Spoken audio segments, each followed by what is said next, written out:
নমস্কাৰ ষ্টুডিঅ'ত মই জিতেনে লৈ আহিছোঁ এক big breaking news. Mega Jhumur নৃত্য বাছনি প্ৰক্ৰিয়াত বিসংগতি, শিল্পীসকলৰ প্ৰতিবাদ আৰু ৰাজনৈতিক ষড়যন্ত্ৰৰ অভিযোগ। গুৱাহাটীত অনুষ্ঠিত হ'ব লগা মেগা ঝুমুৰ নৃত্যৰ বাবে ডিমৌ সমষ্টি পৰ্যায়ৰ বাছনি প্ৰক্ৰিয়াত ব্যাপক বিসংগতিৰ অভিযোগ। চাওঁহক শিৱসাগৰৰ পৰা মহিবুল হুছেইনৰ ৰিপৰ্ট, অৰুণোদয় অসম।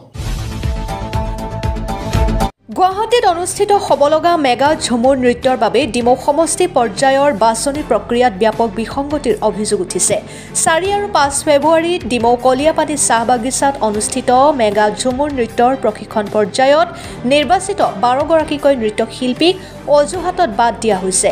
বঞ্চিত হোৱা শিল্পীসকলে অভিযোগ কৰিছে যে তেওঁলোকক বাছনি কৰি পুনৰ বাদ দিয়া হৈছে আৰু তেওঁলোকৰ স্থানত তেনেকুৱা নৃত্যশিল্পীক অন্তৰ্ভুক্ত কৰা হৈছে যিকোনো দিনে প্ৰশিক্ষণত অংশগ্ৰহণ কৰা নাছিল। অসম চাহ জনজাতি ছাত্ৰ সন্থাৰ ডিমৌ শাখাই এই ঘটনাক এক ডাঙৰ ৰাজনৈতিক ষড়যন্ত্ৰ হিচাপে অভিহিত কৰি শিৱসাগৰ জিলা আয়ুক্ত আৰু বিধায়কক স্মাৰক পত্ৰ দাখিল কৰে। সন্থাই দাবী কৰিছে যে ডিমৌ সমষ্টিৰ বাছনি প্ৰক্ৰিয়াত নিৰ্বাচিত নৃত্যশিল্পীসকলক সম্পূৰ্ণ সুযোগ দিব লাগে। যদি বঞ্চিত শিল্পীসকলে অংশগ্ৰহণৰ সুযোগ নাপায় তেন্তে ডিমৌ সমষ্টিৰ শিল্পীসকলে মেগা ঝুমুৰ নৃত্যত অংশ কৰিবলৈ দিয়া নহ'ব বুলি সন্থাই হুংকাৰ প্ৰদান কৰে। বঞ্চিতসকলে জানিবলৈ দিয়ে যে তেওঁলোকে নৃত্যৰ বাবে প্ৰয়োজনীয় সা সামগ্ৰী কিনিবলৈ নিজৰ গাঁঠিৰ ধন ব্যৱহাৰ তথা ঋণ লৈছিল। এতিয়া বঞ্চিত হোৱাত এই সকলো ধনৰ অপচয় হৈছে। সন্থাই চৰকাৰৰ নিৰ্দেশনা উলংঘন আৰু সমষ্টি অনুপাতে শিল্পী নিৰ্বাচনত একপক্ষ হিচাপে নাজিৰা সমষ্টিত অধিক সংখ্যক শিল্পী অন্তৰ্ভুক্তৰ অভিযোগ কৰিছে। বঞ্চিত শিল্পীসকলে প্ৰশিক্ষকসকলৰ প্ৰকৃত কোনো দায়িত্ববোধ নথকাৰ অভিযোগ কৰিছে। প্ৰশিক্ষকসকলে ওপৰৰ নিৰ্দেশ বুলি কৈ দায় এৰাই চলিছে বুলিও গুৰুতৰ অভিযোগ উত্থাপিত কৰিছে। সন্থাই ডিমৌ শাখাৰ পৰা পুনৰ দাবী উত্থাপন কৰিছে যে সকলো বঞ্চিত নৃত্যশিল্পীক সন্মানজনকভাৱে মেগা ঝুমুৰ নৃত্যত অংশগ্ৰহণৰ সুযোগ দিব লাগে। অন্যথা নৃত্যশিল্পীক আয়োজিত কাৰ্যসূচীত অংশগ্ৰহণ নকৰা আৰু প্ৰতিবাদৰো হুংকাৰ প্ৰদান কৰে। শিৱসাগৰৰ পৰা মহিবুল হুছেইনৰ ৰিপৰ্ট, অৰুণোদয় অসম। যেহেতু আমি দেখিবলৈ পাইছোঁ যে অসম চৰকাৰে এটা ভাল পদক্ষেপ ল'লে আমাৰ চাহ জনগোষ্ঠীৰ লোকসকলৰ কাৰণে। আমি সেই পদক্ষেপক আমি সন্মান জনাইছোঁ আৰু আমি দেখিবলৈ পাইছোঁ যে কলিয়াপানী চাহ বাগিচাৰ খেলপথাৰত আজি কিছুদিনৰ 4 দিন ধৰি আজি প্ৰশিক্ষণ দি আছিলে।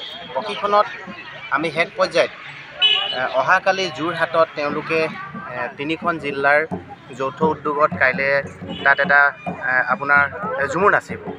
তো আমি দেখিবলৈ পাইছোঁ যিসকল ব্যক্তি বা যিসকল নাচনী, যিসকল ঢুলীয়া 4 দিন ধৰি যিসকল ইয়াত নাই, কলিয়াপানী খেলপথাৰত নাই, সেইসকলক আমি দেখি পাইছোঁ। গতিকে আমি চাহ জনজাতি ছাত্ৰ সন্থাৰ ফালৰ পৰা আমি দাবী জনাইছোঁ। আৰু 12গৰাকী নাচনী তেওঁলোকে কৰ্তন কৰিছে। আজি যদি তেওঁলোকৰ যদি বয়সেই হোৱা নাই তো 4 দিন ধৰি কি কৰি আছিলে, মই সেইটো সুধিব বিচাৰিছোঁ। 4 দিন ধৰি তেওঁলোকে কি কৰি আছিলে? মাষ্টাৰ ট্ৰেইনাৰ কি কৰি আছিলে? এক্সপাৰ্ট কমিটিৰ মেম্বাৰে কি কৰি আছিলে? তেওঁলোকৰ যদি 13 বছৰ হৈছে, 14 বছৰ হৈছে, 4 দিন ধৰি কেলে নচাই আছিলে? কালিলৈকে কেলে নচাই আছিলে? যিসকলক আজিলৈকে দেখা নাই, যিসকল ঢুলীয়াক দেখা নাই, যিসকল নাচনীক দেখা নাই, সেইসকলক আমি আজি দেখিবলৈ পাইছোঁ। গতিকে এইবোৰ দুৰ্নীতি ইয়াত নচলিব। যদি কেনেবাকৈ সেই 12জনী যদি কেনেবাকৈ তাত প্লাছ কৰিব নোৱাৰে তেতিয়াহ'লে আমাৰ ডিমৌ সমষ্টিৰ পৰা একজনীও নাচিবলৈ নাযায় মেগা ঝুমুৰত। সেইটো আমাৰ ফালৰ পৰা চাহ জনজাতি ছাত্ৰ সন্থাৰ ফালৰ পৰা স্পষ্টকৈ আপোনালোকক জনাই দিয়া হৈছে। ৰাজনৈতিক হেঁচা প্ৰয়োগ কৰা হৈছে আৰু একাংশ লোকৰ হেঁচা প্ৰয়োগত চাগে জিলা আয়ুক্তই যিখিনি SOP বনাইছিলে সমগ্ৰ অসমৰ বাবে, সেই SOPটো আচলতে তেওঁলোকে মানি চলা নাই। আমি অসম চাহ জনজাতি ছাত্ৰ সন্থাই এইখিনি প্ৰত্যক্ষ কৰিছোঁ। যিহেতু তেওঁলোকৰ 4 দিনৰ প্ৰশিক্ষণত যিকেইগৰাকী ছোৱালী সম্পূৰ্ণ তেওঁলোকৰ 4 দিন প্ৰখৰ ৰ'দত নচুৱাই তেওঁলোকৰ যাৱতীয় সা সামগ্ৰী আৰু অফিচিয়েলি তেওঁলোকক ঘোষণা কৰা হৈছিলে যে আপোনালোকৰ নিৰ্বাচন কৰা হৈছে, কিন্তু হঠাৎ তেওঁলোকে আকৌ LAC বৰ্ডত আলোচনা কৰি আমি আৰু কিছুমান 12গৰাকী ছোৱালী আমাৰ ডিমৌ LACৰ পৰা কৰ্তন কৰিছে, আমগুৰিৰ পৰা কৰ্তন কৰিছে। এইখিনিতে আমি এটা কথা পাৰ্থক্য কৰিছোঁ, যিহেতু যিটো SOP সমগ্ৰ অসমৰ কাৰণে তেওঁলোকে প্ৰস্তুত কৰিছিলে আৰু LAC ৱাইজত আমাৰ শিৱসাগৰ জিলাৰ 3টা LAC আছে, আমগুৰি, নাজিৰা আৰু ডিমৌ। 3টা LACত আমাক প্ৰয়োজন আছিলে 215গৰাকী SOP মতে। আৰু সেইমতে আমি দাবী কৰি আছিলোঁ যে তিনিওটা LACত সমানকৈ ভাগ কৰি দিলে যাতে নাচনিবোৰ কোনো যাতে বঞ্চিত নহয়।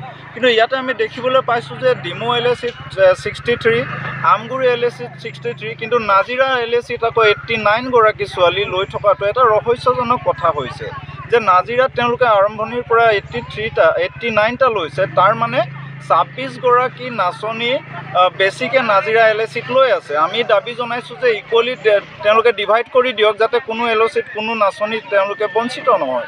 কিন্তু এই ক্ষেত্ৰত আমি অসম চাহ জনজাতি ছাত্ৰ সন্থাই জিলা আয়ুক্তক ইতিমধ্যে স্মাৰক পত্ৰ প্ৰদান কৰিছোঁ যাতে এই বঞ্চিত হৈ যোৱা নাচনী কেইগৰাকী কোনোবা প্ৰকাৰে হ'লেও তেওঁলোকৰ অধিকাৰসমূহ যাতে পায়, যিহেতু তেওঁলোকে কষ্ট কৰিছে আৰু ইতিমধ্যে বহু তেওঁলোকৰ অলংকাৰ পৰা বস্ত্ৰ পৰ্যন্ত তেওঁলোকে ক্ৰয় কৰিছে। হঠাৎ যদি তেওঁলোকক বাতিল কৰা হয়, এই এটা খুব দুৰ্ভাগ্যজনক কথা। আমি অসম চাহ জনজাতি ছাত্ৰ সন্থাৰ তৰফৰ পৰা মাননীয় ডাইৰেক্টৰ ছাৰকো অনুৰোধ জনাইছোঁ যে কিবা প্ৰকাৰে এই যিসকল নাচনী বঞ্চিত হৈছে আৰু SOPক তেওঁলোকে খৰ্ব কৰিছে, ইয়াৰ ওপৰত কিন্তু এটা তদন্ত হওক আৰু তেওঁলোকক দিয়াৰ ব্যৱস্থা কৰক।